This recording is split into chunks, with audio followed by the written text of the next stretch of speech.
안녕하세요. 저는 30대 중반 워킹맘입니다. 워킹맘이라는 말 저도 꼭 한번 써보고 싶었는데 되게 슈퍼우먼 된 것 같고 기분이 좋네요.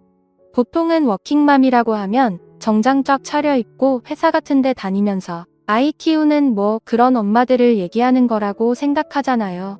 저는 동네 시장 통상가 지하에서 국밥 장사하고 있거든요. 근데 회사 다니면 어떻고 국밥 말아 팔면 어떻습니까? 저도 일하면서 아이 키우는 거니까 워킹맘은 워킹맘이죠.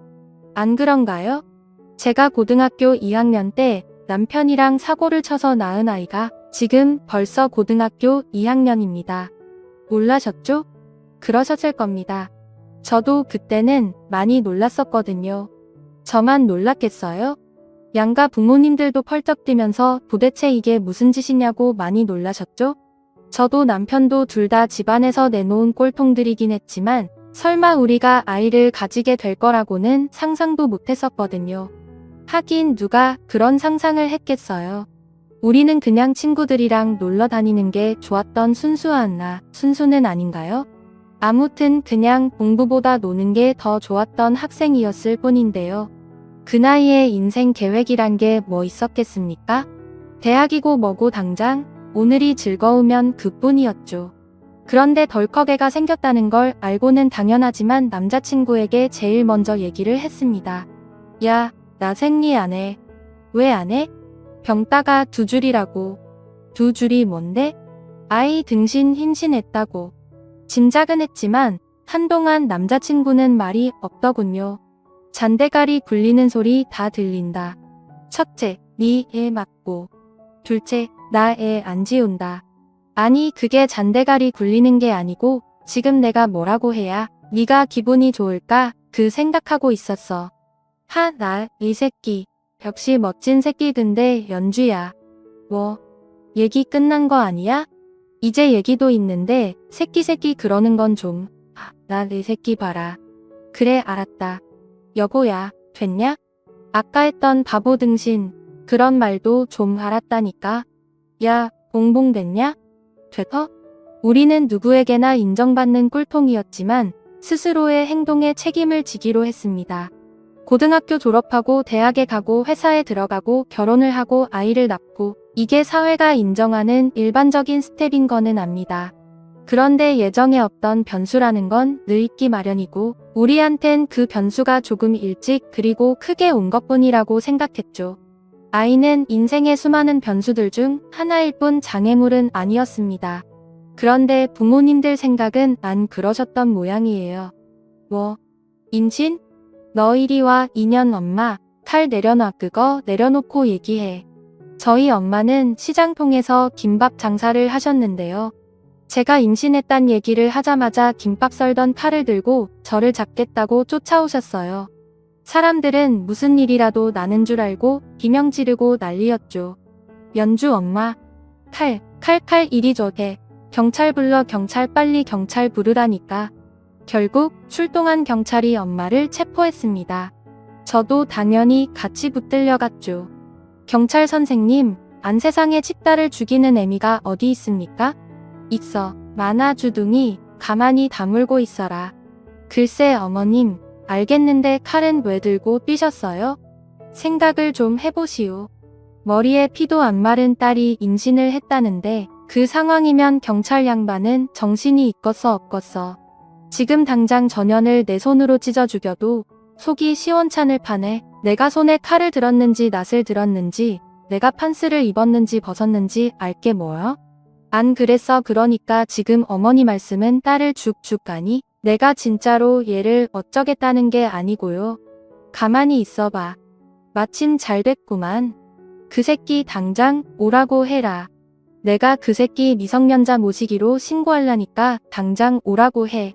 성깔 있고 고집 센 엄마 덕분에 양가의 상견례가 부득이하게 파출소에서 성사됐습니다.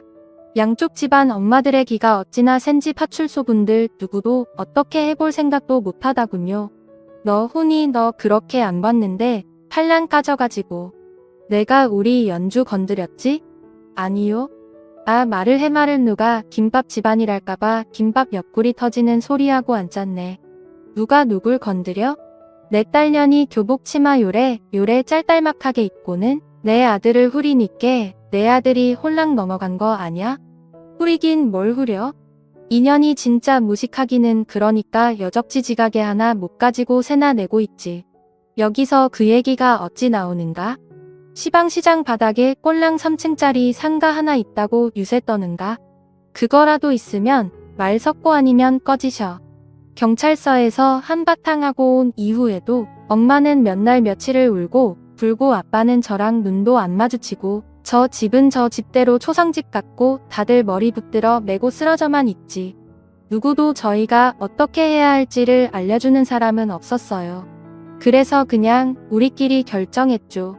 나는 너 평생 지켜줄 거다. 노노나 아니고 나랑 아기 그래 너랑 아기 평생 내가 지켜줄 거야. 누가 뭘 해도 우리 아이 낳자. 나 학교 그만두고 돈 벌 거야. 나도.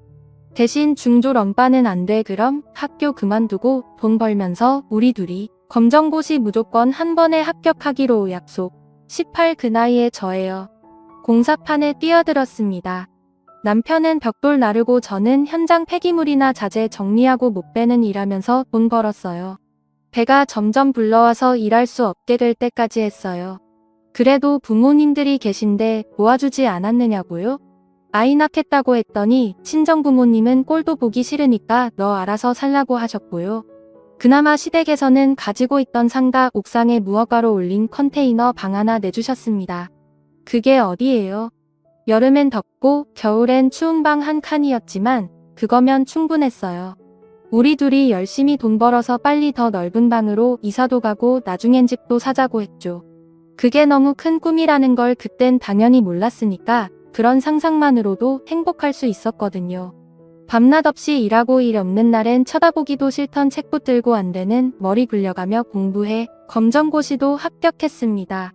남편은 계속 봉사 현장에서 일했지만 현장 인부들한테 사근사근하게 굴면서 기술도 하나씩 터득해갔고 아이를 낳은 후에는 저도 쓰레기 정리 대신 현장 한바집에서 일할 수 있게 됐어요.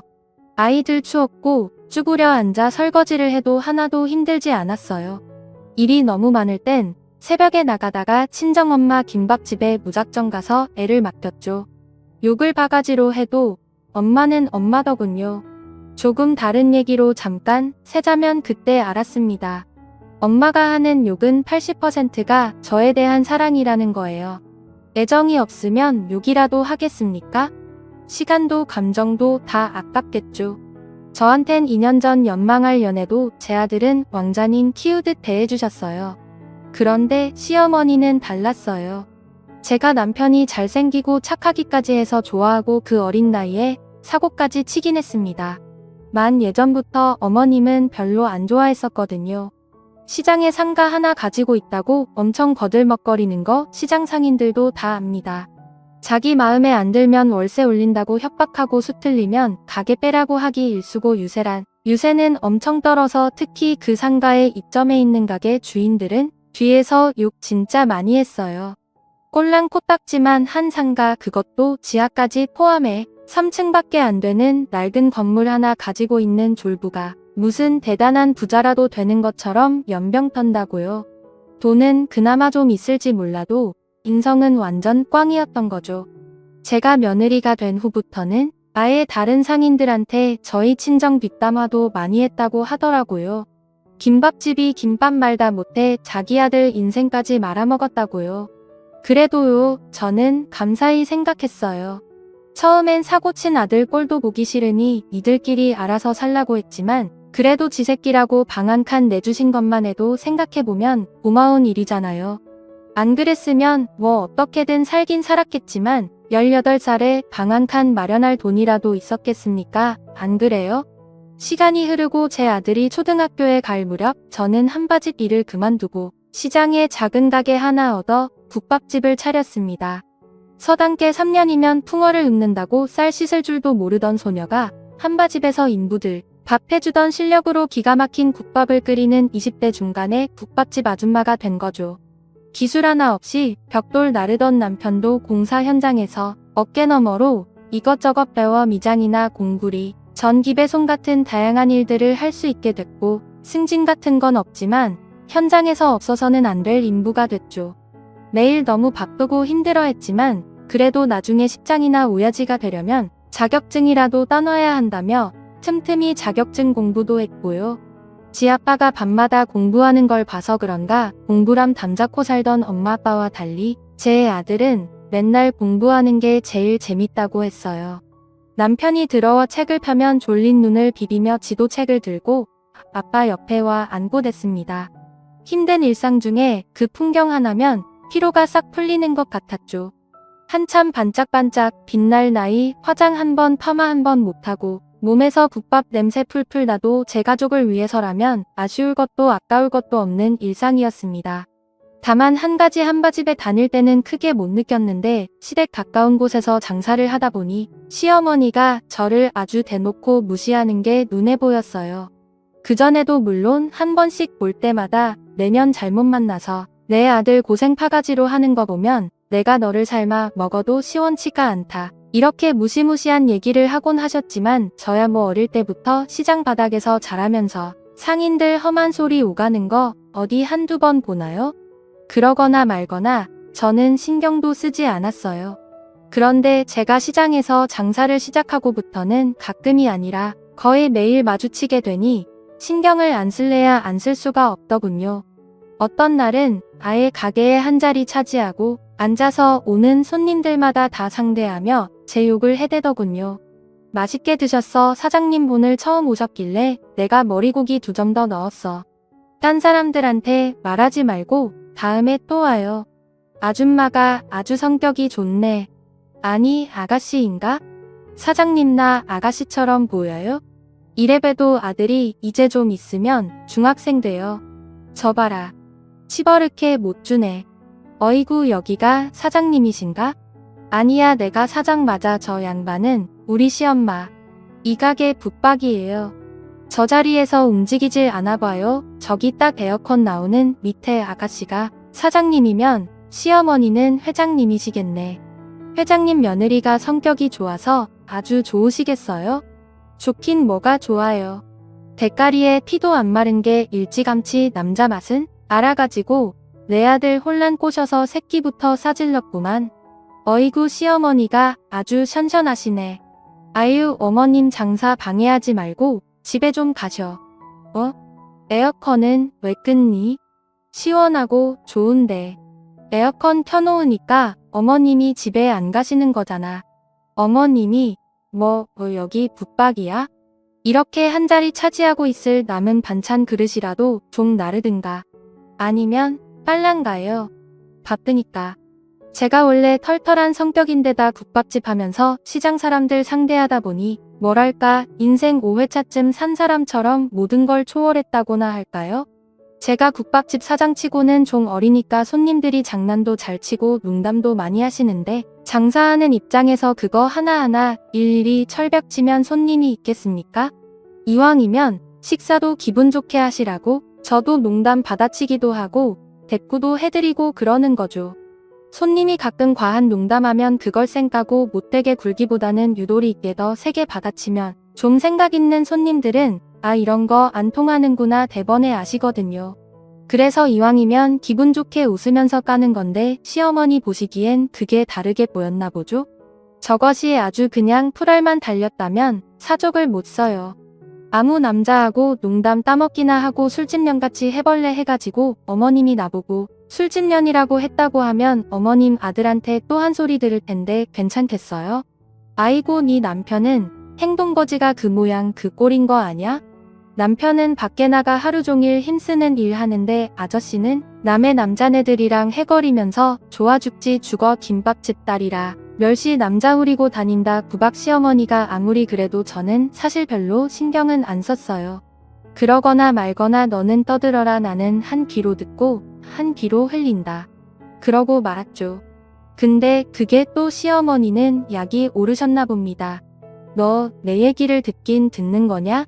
사람 무시하는 거는 침이나 똑같아요. 아유 꼴도 보기 싫어. 아 꼴도 싫음. 어머니 집에 나가. 꼴도 보기 싫다며 왜 허가날 남의 가게 와서 면상 쳐다보고 있어. 이끼를 국밥이나 한 그릇 줘봐. 배고파. 국밥값 한 번을 안 내고 맨날 공짜로 달래지? 자, 드셔. 고기 팍팍 넣었어요. 미운 놈 떡 하나 더 주는 심정 그거라기보다는 온갖 저제스런 말로 저를 구박하고 무시해도 어쨌든 제가 사랑하는 남편 낳아주신 분이잖아요. 제 아들의 할머니이기도 하고요. 저한테는 이렇게 막대하셨지만 아주버님이 결혼하시면서 근처 동네에 같이 살게 된 윗동서한테는 아주 절절매셨어요. 나 그거 줘. 강자한테 약하고 약자한테 강한 시장 사람들이 말하던 전형적인 졸부 스타일이요. 아주버님은 그냥 전향 월급 따박따박 받는 평범한 회사원이었는데 어떻게 그런 여자를 만났는지 형님은 능력 있는 여자였어요. 사실 저는 형님이 뭐라는 사람인지 그런 거 별로 관심은 없었는데 어머님이 온 동네에 만나는 사람마다 떠벌리고 다니시는 바람에 저도 알게 됐죠. 그것도 굳이 저랑 비교까지 하시면서 말이에요. 작은 며느리 설못 얻어 내 십수년을 고생했는데 큰 며느리는 아주 복덩이야. 복덩이 큰 며느린 뭐 하는데요? 우리 큰 며느리는 자그마치 사계 국어를 한답기다. 책도 몇 권이나 냈어요. 제목이 뭐더라? 형님은 원래 외국어 학원 영어 강사였는데 출판한 책 2억 권이 대박나서 여기저기서 강연을 해달라고 부르기 시작했고 그 김에 아예 전업 강연자로 나서게 된 거였어요. 어머님이 얘기하신 대기업 다니면서 한다는 강의는 행복에 관한 거였는데 사계 국어를 유창하게 하는 거나 4년제 대학을 나온 거, 책을 몇 권 낸 거랑은 전혀 상관없는 주제인데다가 제 생각엔 굳이 강의식이나 들어야 행복할 수 있다는 건가 의아했죠. 행복이라면 제가 또 한행복하니까. 그런 거라면 나도 할 수 있겠다. 내가 더 잘하겠다. 혼자 속으로만 생각했답니다. 그런데 그게 어떤 사람들 눈에는 대단해 보일 수도 있는 거겠죠? 회장님 힘으로다가 언제 한번 우리 시장에도 와달라고 하면 되겠네. 아, 내가 뭐 그럴 힘이 있나. 작은 며느리한테 하듯이 큰 술이 빵빵 쳐서 좀 데려와 봐요. 쟤랑 같나 어디. 우리 큰 며느리는 이런 시장통이랑은 안 어울린다니까 그러네. 사람이 어찌나 고급진데. 여기로 와 오기는 TV에도 나온 사람이야. 우리 큰 며느리가. 아니 무슨 시장통에 어울리는 사람 있고 안 어울리는 사람이 따로 있나요? TV에 나오는 사람들은 시장에서 콩나물도 안 산답니까? 거기다 어머님이 끊임없이 형님 자랑을 하다 보니 조금씩 허풍도 좀 끼어들기 시작하더군요. TV에 나온 건 두어 번인가 그랬어요.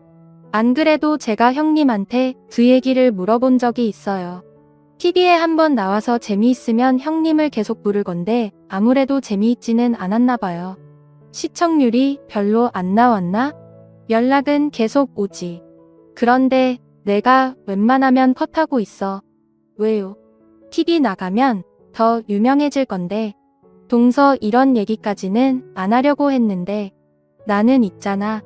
그런 사람들이 좀 천박해 보여서. 병원장이고 변호사고 그런 사람들. 자기 일만 잘해도 남들보다 더 잘 벌 수 있는 사람들인데 그런데 나와서 하하거리고 낄낄거리는 거 좀 우습지 않아. 어이구 우리 형님 모르는 소리 하시네. 머리 좋아 의사 되고 변호사 되는 양반들이 TV에나 웃음까지 주면 친하게 느껴지고 그래서 사람들이 더 많이 찾아가니까 일석이조죠. 뭐 나는 굳이 TV 안 나가도 찾는 사람들 많아. 큰 MR이 100만 번 오른 걸 가지고 너는 뭘 그렇게 따지고 들어. 가방끈도 짧은 것이. 어이구 형님 바라기. 어머님 끼어드시는 걸 보니 이 대화는 여기서 심하 이해하겠어요. 어머님은 아주 형님이라면 다 우냐우냐 정도가 아니라 절절매셨어요. 어머님 말씀은 즉슨 형님이 우리 집에서 제일 가방끈 긴 사람이니까 형님 말은 다 맞는 거라나요? 제가 보기엔 그냥 어머님이 형님을 좀 어려워하시는 것 같았어요. 이해는 됩니다.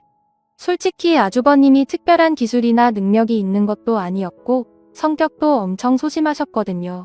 거기다 두 분은 아이도 없어서 어머님 얘기로는 선녀와 나무꾼의 선녀처럼 형님은 언제든 날개옷을 입고 활활 날아갈 수 있는데도 아주버님이랑 살아주는 거랍니다.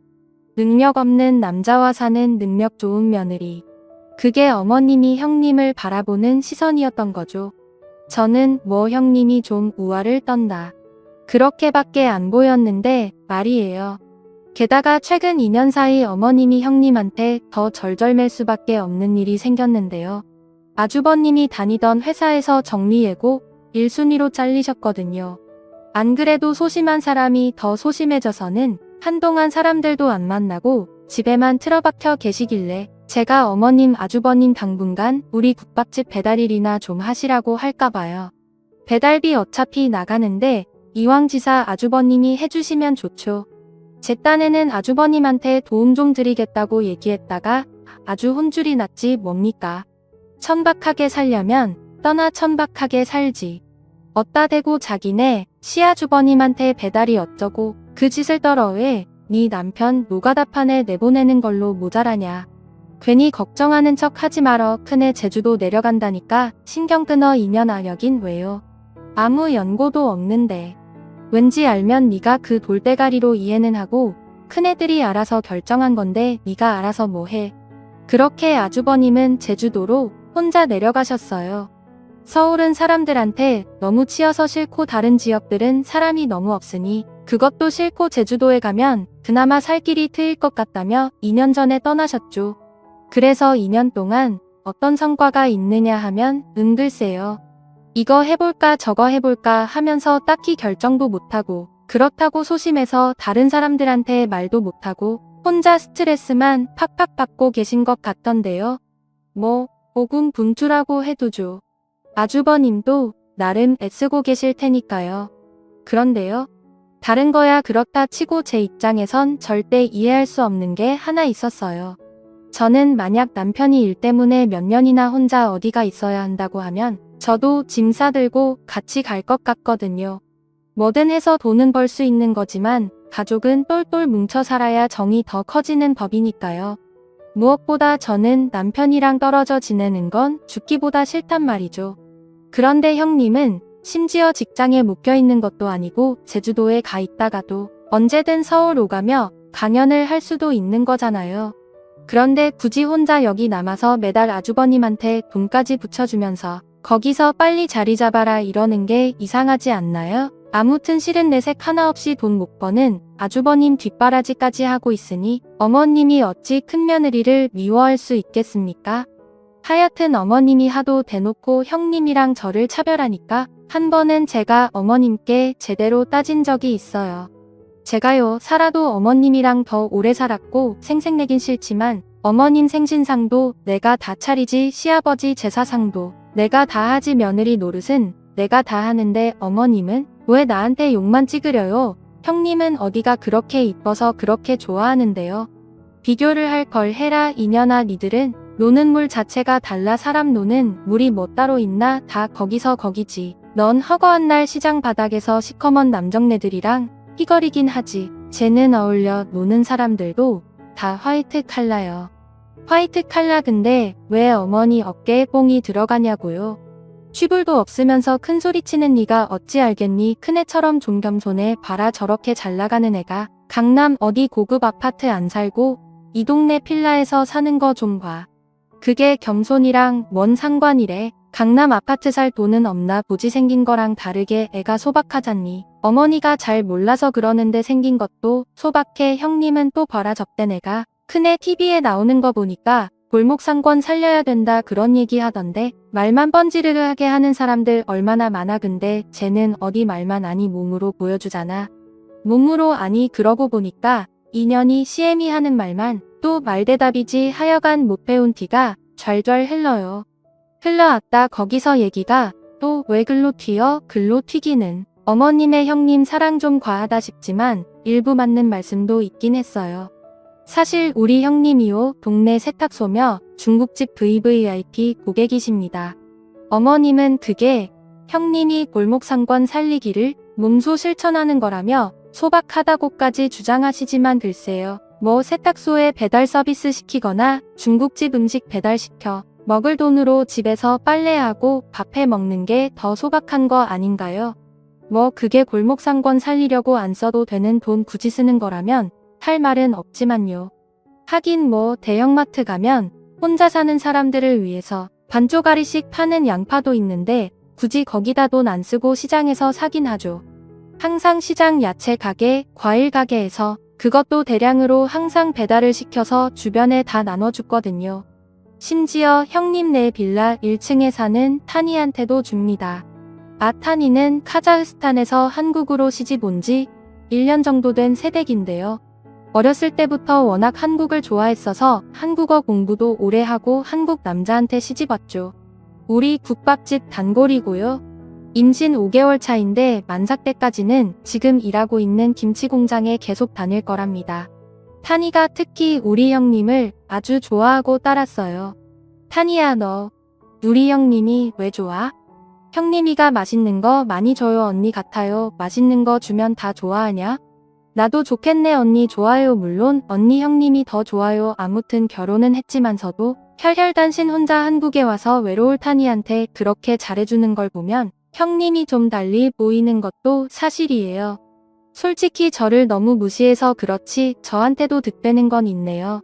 일주일에 한두 번은 형님한테 연락이 옵니다.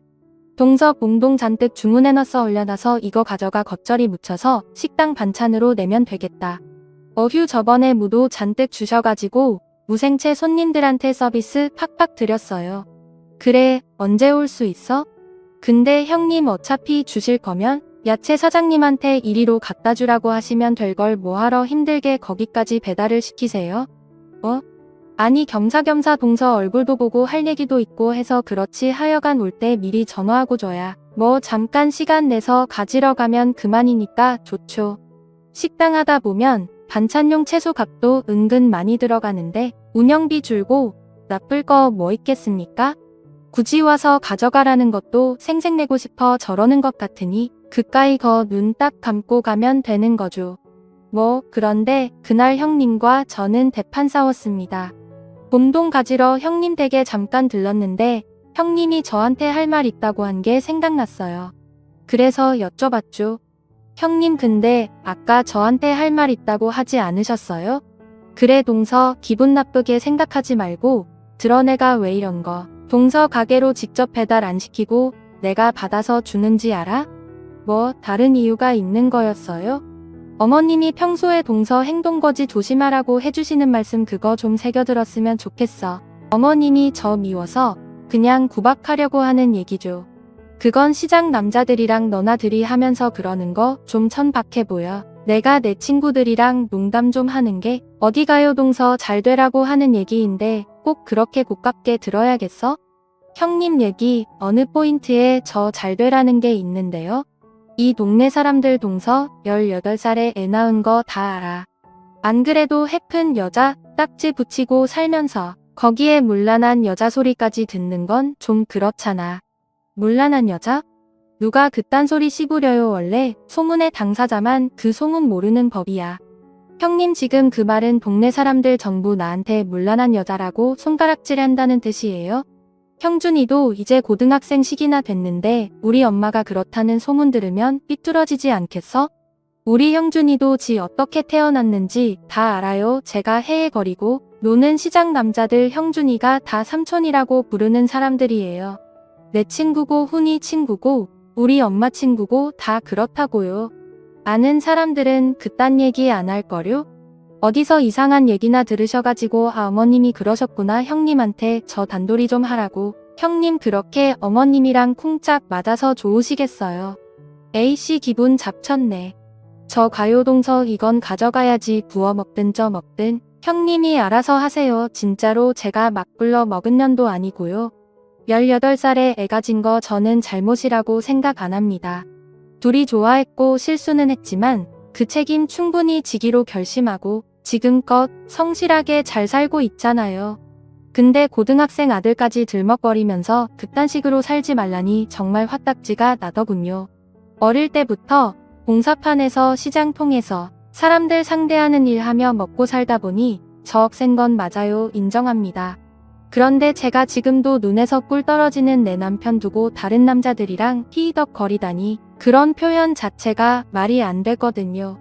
우리 시장 사람들 의리를 어떻게 보고 그러는지 정말 기분이 나빠서 그날 이후 한동안은 형님 전화도 안 받고 형님 반찬도 안 챙겨다 드렸어요. 중국집에서 시켜 드셨겠죠. 저더러 맨날 무시하고 구박하는 시어머니도 혼자 우아한 척하는 형님도 다 꼴보기 싫었습니다. 그런데 저한테 그따위로 얘기한 거 형님도 좀 미안하셨던지 얼마 뒤 제 생일에 선물을 들고 찾아오셨더라고요. 그땐 내가 너무 지나쳤어 동서. 이거 잘 어울릴 것 같아서 샀어. 괜찮아요. 형님 저 원래 뒤끝 같은 것도 없는데요. 뭐 마음에 들어 비싼 거야. 이거 엄청 이그 형님은 그게 문제예요. 굳이 본인 입으로 비싼 거라 말 안 해도 형님이 주신 거면 비싼 건 줄 다 알아요. 뭐 딱 제 스타일은 아니었지만 어디 차려입고 나갈 일 있을 때 좋을 것 같아 아껴뒀다가 며칠 뒤 시장 상인들 개모임 할 때나 입고 가야겠다 생각하고 넣어뒀죠. 그리고 개모임하는 날 옷을 입으려고 살펴보는데 옷에 얼룩이 2군데나 있는 겁니다. 형님한테 전화를 해서 반품하라고 할까 하다가 느낌이 쎄해서 일단 제가 먼저 알아봤어요. 인터넷으로 옷에 붙은 라벨을 조회해봤는데 안 나와요. 라벨에 적힌 상품은 이 옷과 전혀 다른 거더군요. 그러고 보니 왠지 이 옷 어디선가 본 적이 있는 것 같아 황급히 형님의 SNS에 들어가 봤습니다. 그랬더니 웬거료 1년 전 사진 속에서 형님이 이 옷을 입고 있더군요. 어이가 없어서 비웃음이 삐져나왔어요. 하루 종일 기분이 나빠서 장사 끝난 가게를 정리하며 내내 궁시렁거렸습니다. 망할 년 차라리 주지를 말든가 지 실컷 처입다가 허용 국물까지 흘린 옷을 선물이라고 주냐? 그게 우하고 겸손이고 고급이냐? 썩을 년. 언니 화났어요? 그때 마침 야식 먹으러 왔던 타냐가 심통이 잔뜩 난 저를 보고 묻더군요. 그래 어떤 망할 년 때문에 화딱지가 나서 죽겠다. 넌 왜 남편이랑 싸웠어? 언니 나쁜 년이에요. 우리 형님이 한테 무슨 짓 했어? 내가 그지예요? 언니는 입던 옷 새 거라고 뻥쳐요? 뭐 너한테도 그지거리를 했어? 잘해주는 척 오져요. 가식 쩔어요. 타냐 너 그런 말도 아냐? 재수 없어요. 안 친할 거예요. 알고 보니 타냐는 그동안 당한 게 한두 번이 아니었더라고요. 차라리 입던 옷인데 너한테 잘 어울릴 것 같아서 준다. 솔직히 얘기하면 상관없죠. 당근 마켓에서 생판 모르는 사람이 파는 옷도 예쁘고 싸다고 하면 사다 입는 판인데 형님 입던 옷쯤이야 상관없잖아요. 저한테만 그런 줄 알았을 땐 코웃음 한번 치고 넘어가려고 했는데 형님을 친언니처럼 믿고 따르던 타냐 뒤통수까지 후려쳤다고 하니 열이 확 팠더군요. 가만둘 수 없었습니다. 일단 타냐 국밥부터 한 그릇 말아주고 가게 문 싹 닫고 형님 댁으로 쳐들어갔죠. 밤늦은 시간이었지만 어차피 아주버님도 집에 안 계시겠다. 형님은 맨날 새벽까지 강연인지 뭔지 준비한다면서 깨어있는 것 뻔히 아니 제 거에 타냐가 그동안 받은 옷보따리까지 다 싸들고 갔습니다. 빌라 2층 아직도 불이 훤히 켜져 있더군요. 사람 그림자도 보입니다. 그래도 예의는 지켜야 하니 잠깐 보자고 전화를 했는데요. 어라? 뭔가 이상했어요. 어쩌지? 나 지금 집에 없는데 분명히 집 안에서 사람 그림자가 왔다 갔다 하는데 집에 없다니 그럼 창밖으로 비추는 저 그림자는 사람 아니고 귀신이랍니까? 왠지 요상한 촉이 왔습니다. 2층 창을 뚫어지게 보고 있는데 전화를 끊고는 뭔가 당황했는지 갑자기 불이 꺼지더군요. 더 이상하죠? 끝까지 기다렸습니다. 그런데 잠시 후 2층 계단 센서불이 켜지고 어떤 남자의 실루엣이 계단을 서둘러 내려오는 게 보이더군요. 아주버님? 혹시 남편? 누구지? 짱구를 굴리고 있는데 그 남자의 정체가 밝혀졌습니다. 밥솥타 야채가게 김 사장님이었어요. 사장님이 왜 거기서 나와? 그러니까 나는 딱 말해요. 이 시간에 배달하러 온 건 아닐 테고. 이 사장 연주야, 내 말 좀 들어봐. 왜 그렇게 이마가 번들거려? 뭔 땀을 이렇게 흘렸어? 이 꾸샘추 위에 땀 어디? 아니 이건 땀이 아니고 샤워 우리 형님 집에서 샤워하고 나왔다고? 맙소사 저는 당황해서 뇌빼는 야채가게 김 사장을 끝까지 쫓아가서 다그쳤습니다. 말 안 하면 언니한테 다 잃을 거라고 하니까 그제야 싹싹 빌며 털어놓더군요. 언제부터 이런 건데 김 사장님 여기 제주도 가고 그때부터 연주야. 나는 저 여자가 꼬셔서 어쩔 수 없이 근데 연주야 나만 그런 게 아니야. 도저히 믿을 수 없는 얘기들이 쏟아지더군요. 중국집 최 사장은 물론 배달하는 최 씨의 세탁소 황 씨 아저씨까지 그중엔 어려서부터 아저버님이랑 형동생하며 친하게 지내던 인간도 있었다고요. 심지어 1층 타냐 신랑까지 꼬셨더군요. 그게 미안해서 타냐한테 그렇게 잘해준 걸까요? 아니면 이 남편이랑 나랑 그렇고 그런 사이다 하는 묘한 우월감? 어우, 생각도 하기 싫습니다. 아무튼 저는 이 일을 그대로 함구하고 있을 수만은 없었어요. 형님이 저한테 천박한 짓 하지 말라고 멸시하거나 구박했던 것 때문에 복수에 불타서 그런 건 아닙니다. 잘못된 건 바로 잡아야 하니까요. 도대체 이게 무슨 기괴한 일이랍니까? 한 여자가 몇 집안을 콩가루로 만들어버리다니요. 일단 김 사장의 증언으로 확인된 상간남들의 부인을 국밥집으로 소집했습니다. 근데요, 세탁소 황씨 아저씨의 부인은 심지어 그 사실을 알고 있었더라고요. 허구한 날 그 집에 배달한다고 가서는 1시간씩 2시간씩 있다 오더라고. 이상해서 하루는 내가 몰래 미행을 했지. 언니 근데 왜 어지껏 가만히 있었어? 그냥 머리채를 확 쥐어뜯어버리지 그랬어. 그러려고 그랬지. 근데 내 꼬라지를 보니까 나 같아도 그년이랑 붙어먹겠더라고. 언니가 어디가 어때서? 그리고 그게 왜 언니 잘못이야? 아, 다들 어쩔 거야? 입 다물고 있을 거야? 그년이 남편들이랑 붙어먹게 냅둘 거냐고. 시장 언니들이 다 저처럼 억세기만 한 줄 아셨나요? 천만의 말씀입니다. 마음이 종이장보다 더 여려가지고 그날 사실을 알게 되고는 울고불고 난리도 아니었다고요. 시장에서 나물 팔아 애들 키우느라 좀 억척스럽게 굴었는지는 몰라도 그 언니들이 왜 그랬겠어요. 남편 하나 믿고 이날 이때까지 그러고 살았을 텐데 그 배신감이 얼마나 크겠습니까? 어떻게 이 일을 처리할지 안 돌아가는 짱구를 다 같이 굴리고 있는데 마침 지나가던 형님이 가게에 들르셨더군요. 지가 후린 남정네들의 여편네들이 다 같이 모여있으니까 지도 뭔가 눈치를 챘는지 동공에 지진이 나는 게 훤히 보였습니다. 형님 잘 왔어. 여기 좀 앉아. 저는 언니들 한가운데 형님을 앉혔습니다. 꼭 재판받는 죄인의 형국이었죠. 저는 이 언니들이 다 같이 달려들어서 머리채라도 잡을 줄 알았는데 열려 빠져가지고서는 그러지도 못하더라고요. 어이없게도 먼저 말을 꺼낸 건 형님이었습니다. 다들 알고 이렇게 모이신 것 같은데 그럼 이렇게 하죠. 당신들이 남편 단속 제대로 못한 것도 있고 솔직히 이런 거 소문나면 얼굴 들고 못 살기는 저나 그쪽들이나 마찬가지 아닌가요? 우리 언니들이 뭘 잘못했는데 얼굴을 못 들고 다녀. 제3자는 좀 빠지시지. 마치 자기는 잘못 없다는 듯한 태도에 드디어 언니들이 불같이 화를 내기 시작했습니다.